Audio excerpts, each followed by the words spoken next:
سلام ګرانو لیدونکو، د نن ورځې تازه او مهمو خبرونو ته ښه راغلاست له مینې یوټیوب چینل څخه.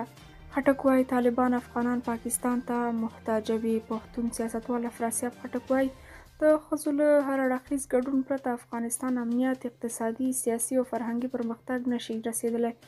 طالبان ځکه پر ښځو بندیز لګوي چې افغانستان د غلامۍ ته برابر کړي، سره له دې چې د دوی او د استادانو لوڼې یې په پاکستان کې عصري تحصیل کوي. شمالي وزیرستان کې د پاکستان پر پوځ ځانمرګی برید شوی دی. د خیبر پښتونخوا په شمالي وزیرستان کې د پاکستان پر پوځ یو ځل بیا ځانمرګی برید شوی دی چې دا په تېرو 10 ورځو کې درېیم ځانمرګی برید بلل کېږي. ځایي امنیتي مسؤلینو دغه برید تایید کړی دی. ویلي دي چې برید تېر ماښام د میرعلي د ای پي او کجوري سیمو ترمنځ د پوځیانو پر یوې پوستې شوی دی. سرچینې ویلي بریدګر له چاودېدونکو توکو ډک یو موټر د پوځ له پوستې سره جنګولی دی. دغه سرچینې زیاتوي چې په دې برید کې د لومړنیو معلوماتو له مخې 15 پوځیان ټپیان شوي دي. تر اوسه د دې برید مسؤلیت کومې ډلې په غاړه نه دی اخیستی، خو تر دې مخکې د ورته بریدونو مسؤلیت ټي ټي پي منلی و. دلاور وایي د شریعت په چوکاټ کې موسسو ته د ښځو د کار لاره برابروو. د کانونو او پټرولیم وزارت سرپرست شهاب الدین دلاور وایي دیني عالمانو هڅې پیل کړي دي چې له شریعت او افغاني عنعناتو سره سم ښځو ته په غیر دولتي بنسټونو کې د کار کولو لاره مشخصه کړي. له هغه وروسته چې سرپرست حکومت په غیر دولتي موسسو کې د ښځو پر کار بندیز ولګاوه، اوس ډېری مرستندویه بنسټونه خپل فعالیتونه ځنډولي دي. تازه جرمني له افغان حکومته غوښتي چې پر دغې پرېکړه له سره غور وکړي، ځکه دغه چاره په افغانستان کې بشري ناورین نور هم پراخولی شي. شیخ شهاب الدین دلاور 2 ورځې وړاندې د ښځو د زده کړو په اړه هم ویلي و چې په دې اړه بحثونه روان دي او ډېر ژر به ورته د حل لار پیدا کړي. کېدای شي هند په افغانستان کې خپلې نیمګړې پروژې بیا پیل کړي. هندي رسنیو خبر ورکړی چې د افغانستان په 34 ولایتونو کې د هند د 1500 پروژو کارونه د بېلابېلو دلایلو له مخې درول شوي دي. د دغو راپورونو پر بنسټ تمه ده چې هند به د دې پروژو د کار د بیا پیلولو لپاره یو پلان جوړ کړي. د هند د بهرنیو چارو وزارت په یو بیان کې ویلي چې په دې برخه کې بېلابېل وړاندیزونه کېږي. په افغانستان کې د سیاسي او امنیتي وضعیت له امله د دغو پروژو تطبیق له ځنډ سره مخ شوی دی. په همدې حال کې د اقتصاد وزارت وایي چې په هیواد کې د نیمګړو پروژو د کار پیل به خلکو ته د کار زمینه برابره کړي او د کورنیو عاید به ورسره زیات شي. تر دې مخکې د ښار جوړونې او کور جوړونې وزارت ویلي و چې نوې ډیلي لیواله ده چې په افغانستان کې په بېلابېلو برخو کې خپلې 12 نیمګړې پروژې بیا پیل کړي. کورنیو چارو وزارت وایي د هیواد په اداري تشکیلاتو کې به 28 نورې ولسوالۍ زیاتې شي. د اسلامي امارت د کورنیو چارو وزارت مسؤلین وایي ملا هیبت الله د هیواد په اداري تشکیلاتو کې د 28 نورو ولسوالیو د شاملولو غوښتنه کړې او پر دې بهیر یې کار پیل کړی دی.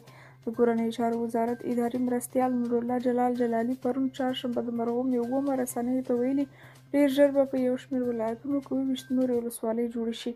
نوموړي په اداري تشکیلاتو کې د نوو ولسوالیو جوړول د خلکو د اسلامي امارت د رهبرۍ غوښتنه وبلله. افغانستان دا مهال د اداري واحدونو له پلوه 34 ولایتونه او 344 ولسوالۍ لري. د اسلامي امارت چارواکو د نورو ولسوالیو د جوړېدو په اړه نور جزئیات نه دي ورکړي. رسنیو لاسته راغلي اسنادو کې دا ښودل شوي چې په هلمند کې 3 ولسوالۍ، یوه په فراه کې، یوه ولسوالۍ په بغلان کې، یوه ولسوالۍ په بلخ او 4 ولسوالۍ په سرپل کې دي. 15 ولسوالۍ په فاریاب کې، 2 ولسوالۍ په بادغیس کې، 2 ولسوالۍ په پکتیکا، یوه ولسوالۍ په زابل، 2 ولسوالۍ په کندهار او یوه بله ولسوالۍ به د نورستان ولایت شامل شي. بلاول بوټو زرداري وایي د پاکستان ترهګرۍ ضد پالیسیو ته باید بیا کتنه وشي. د پاکستان پیپلز پارټۍ مشر او د بهرنیو چارو وزیر بلاول بوټو زرداري د خپلې مور او پخوانی وزیر اعظم بېنظیر بوټو د تلین په موقع ویلي چې ترهګرۍ ضد پالیسۍ ته بیا کتنه پکار ده. نوموړي د ډسمبر پر 28مه د سند په لاکاڼه ګڼۍ خدابخش کې د بېنظیر بوټو د 15م تلین غونډې ته د وینا په وخت ادعا وکړه چې د عمران خان په مشرۍ تېر حکومت ترهګرۍ ضد پالیسۍ نه درلوده. نوموړي زیاته کړه چې پخوانی وزیر اعظم عمران خان باید ځینې پوښتنې ځواب کړي. چا اجازت ورکړی و چې ترهګر دې بیرته راشي؟ وسلې دې هم نه ږدي او د هیواد قانون دې هم نه مني. عمران خان ته چا اجازه ورکړه چې ترهګرو ته پر پښو پرېوځي. ترهګر چا له زندانه خوشي کړل؟ موږ اوس مجبور یو د ترهګرۍ ضد پالیسیو ته له سره کتنه وکړو. د عمران خان پالیسي باید پرېښودل شي. داسې پالیسي راولو چې د پاکستاني ریاست واک اختیار قایم کړي. امریکا او یو شمېر هیوادونه د طالبانو له لوري د ښځو پر کار د بندیز پر پرېکړه اندېښمن دي. په افغانستان کې د طالبانو له لوري په نادولتي کورنیو او بهرنیو مؤسسو کې د ښځینه کارکوونکو په کار د بندیز په پرېکړه د نړیوالو غبرګونونو دوام. د متحده ایالاتو په ګډون ګڼو اروپایي او امریکایي هیوادونو د طالبانو دا پرېکړه غندلې او ویلي دي چې دوی د طالبانو پر دې پرېکړې اندېښمن دي. د متحده ایالاتو، استرالیا، کاناډا، ډنمارک، فرانسې، جرمني، ایټالیا، جاپان، ناروې، سویټزرلینډ، هالند او بریټانیا د بهرنیو چارو وزیرانو او د اروپایي ټولنې د لوړ پوړي پلاوي په دې ګډه اعلامیه کې چې نن خپره شوې راغلي. د طالبانو په دې کار سره د میلیونونو هغه افغانانو ژوند له خطر سره مخ کیږي چې ژوند یې په بشري مرستو پورې تړلی دی. په اعلامیه کې له طالبانو غوښتل شوي چې خپله دغه پرېکړه ژر تر ژره بیرته واخلي. په دې ګډه اعلامیه کې راغلي ښځې د بشري مرستو او لومړنیو اړتیاوو په رسولو کې بنسټیز رول لري. که هغوی په افغانستان کې د مرستو په رسولو کې برخه وانخلي نو موسسې به ونشي کړای چې په دې هیواد کې اړمنو کسانو ته خواړه، دارو، درمل، ژمني توکي او د ژوند اړوند خدمتونه ورسوي.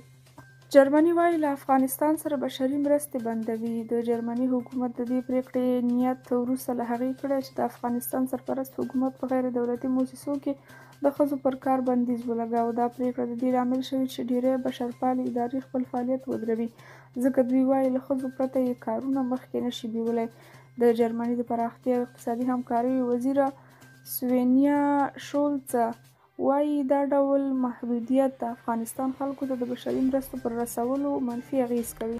په همدې حال کې د جرمني د بهرنیو چارو وزیرې انالنا بایربوک په خپل ټویټر د افغانستان د سرپرست حکومت دغه پرېکړه غندلې ده. زلینسکي وایي اوکراین د روسیې د یرغل په وړاندې د زړورتیا له کبله نړۍ کې په رسمیت پیژندل شوی دی. د اوکراین ولسمشر پارلمان ته د کال په وروستۍ وینا کې وویل اوکراین د روسیې د یرغل په وړاندې د یووالي او زړورتیا له کبله په ټوله نړۍ کې په رسمیت پیژندل شوی. ولادیمیر زلینسکي د خپل بیرغ اسماني او ژیړ رنګ د ازادۍ سمبول وباله او له خپله پوځه یې مننه وکړه چې د روسیې په وړاندې جنګیږي. روسیې څه باندې 10 میاشتې وړاندې پر اوکراین ناموجي یرغل پیل کړ چې لا هم دوام لري. د ملګرو ملتونو یو راپور کې چې تازه خپور شوی راغلي دي چې موده کې نږدې 7,000 ملکي اوکراینیان وژل شوي او نږدې 11,000 نور ټپیان شوي دي. درنو کتونکو د دې ساعت خبرونه تر همدې ځایه او تر بیا نورو خبرونو خوشحاله شئ. په خدای پامان.